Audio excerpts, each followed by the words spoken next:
Hi there, DIY the Green Guy here, and I'm blowing the myth away that being green costs a lot of money. Stay with me for some tips, ideas, and we'll even have some fun too. I'll show you how to be green and stay green all at the same time. Make sure you subscribe, and I'll see you on the show. Thanks for joining me.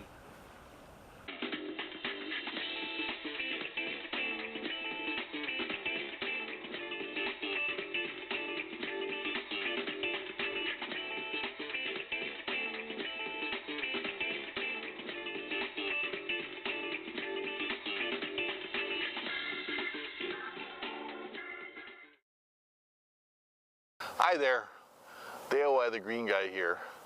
And before we get into anything else, please subscribe and like the channel. I'd appreciate it very much. And I'll keep giving you tips and ideas on how to be green without breaking the bank. We're sitting out here on this bright sunny day. And one of the things I wanted to incorporate in the videos is a question and answer protocol.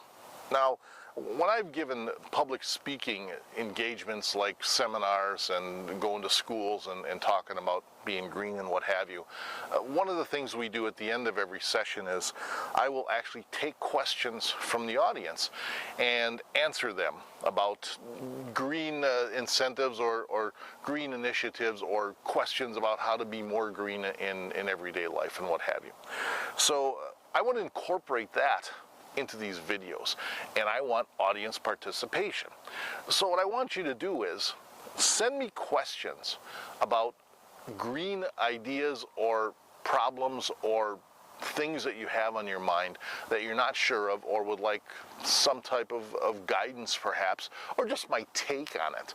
And we'll get 5 good questions and we'll make a video on this whenever we get 5 questions, and you can include your name and your city. Now, we're not talking about including your last name. You don't have to give us all your information, but just give us your basic first name and the city and the state you live in, and we'll read that out so you know that you're actually getting some recognition for this, and we'll go from there. And this is how we're going to do it. I have 5 questions here that I've taken from seminars I've given, and I'll read the question, and then I'll answer the question, and that's how we'll do it. So please send in questions in the comments section.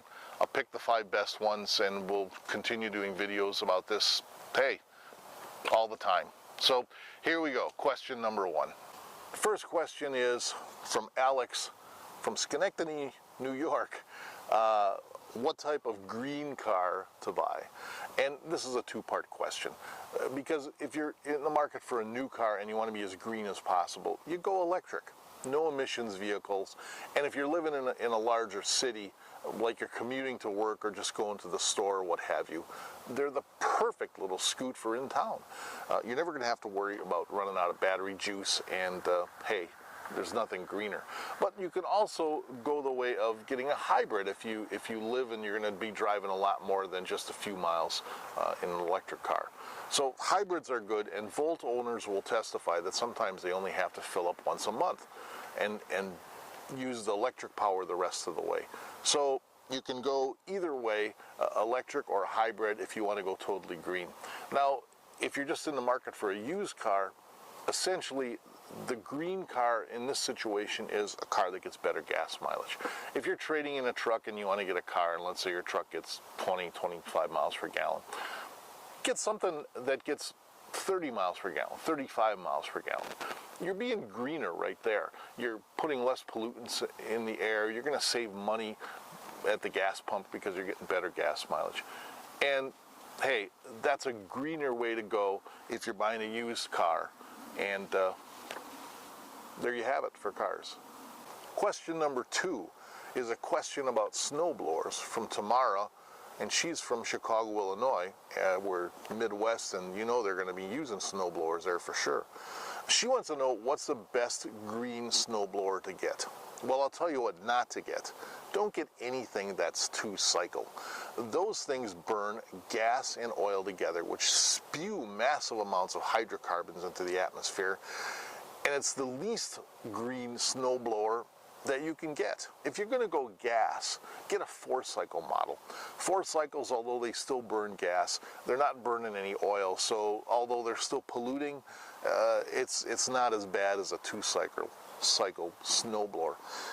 The greenest of the snowblowers are electrically powered, and the best deal in electrically powered snowblowers are corded models, anywhere from 2 to 5 horsepower. They're actually fairly inexpensive, and you basically plug them in, flip the switch, and go. No maintenance. All you gotta do is worry about the cord, but they are incredibly good value, and like I said, no maintenance means anyone can run them. You just basically turn them on and go. So that's an incredibly good way to be green when you're blowing snow. The newest of the snowblowers, however, are battery powered. They're a bit more expensive than anything else, but they have even less maintenance than a corded snowblower, mainly because you just put the batteries in and hit a switch and go. And you'll get about 30 minutes of run time on these battery operated snowblowers, and they usually come with 1-hour chargers. So even if you run out of juice, you're still going to be able to charge up the battery in an hour and get back out there. So for snowblowers, stay away from the 2 cycles. 4-cycle if you got to go gas. Electric is the best deal, and the corded electrics are the best of the best when it comes to snowblowers.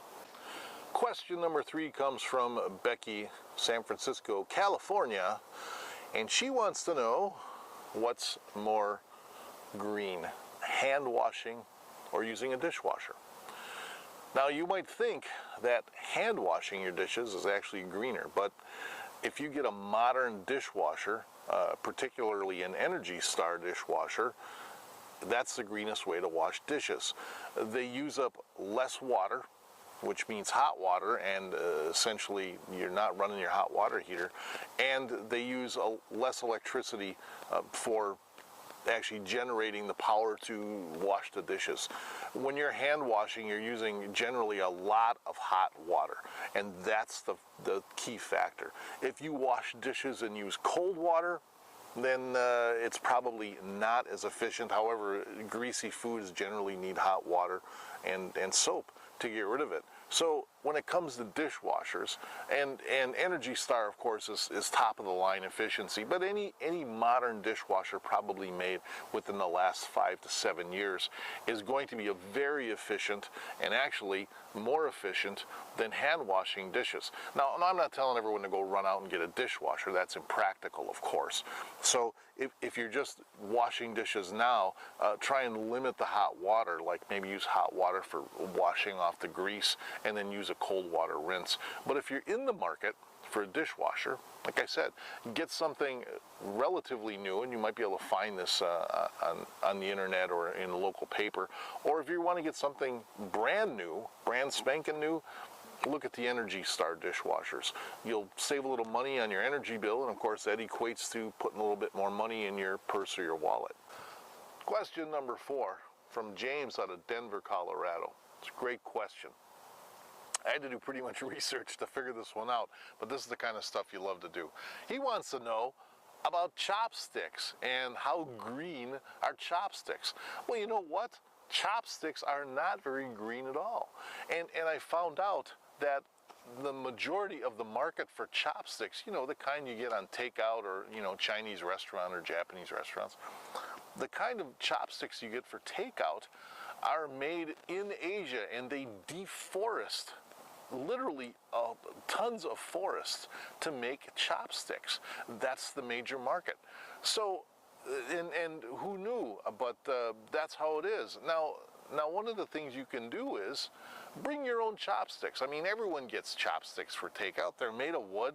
They last forever if you just take a little care of them. Or you can actually go into gift stores and get a pair of chopsticks that are made out of plastic or wood or porcelain or what have you, and use them every time you either go into a restaurant to eat or when you're at home, and tell the people you don't need chopsticks. You can do this on takeout, or if you're sitting in and dining in, you don't need their chopsticks. You can bring your own chopsticks.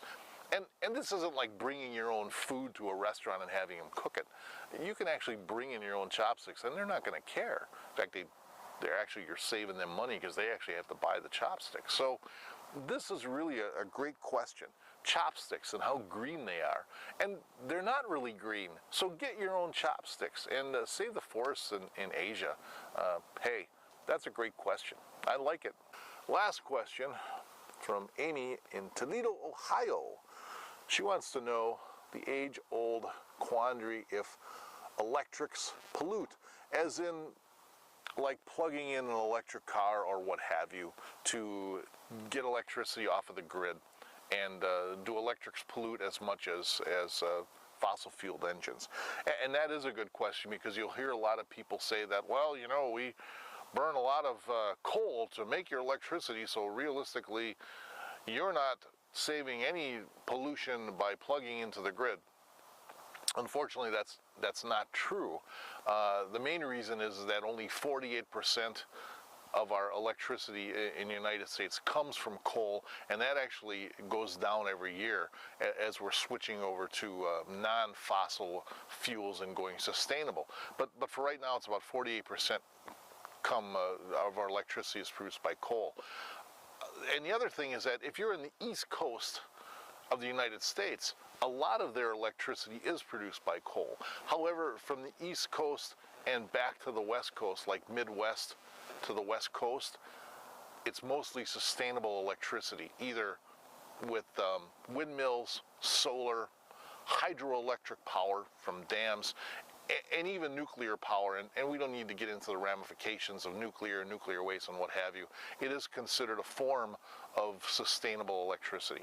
So if you have an electric vehicle that you're plugging into the grid and you're living on that side of the East Coast to the West Coast, you're actually not polluting very much at all by plugging in. You might have a case if you're living on the East Coast, like, you know, the bigger cities, New York and what have you.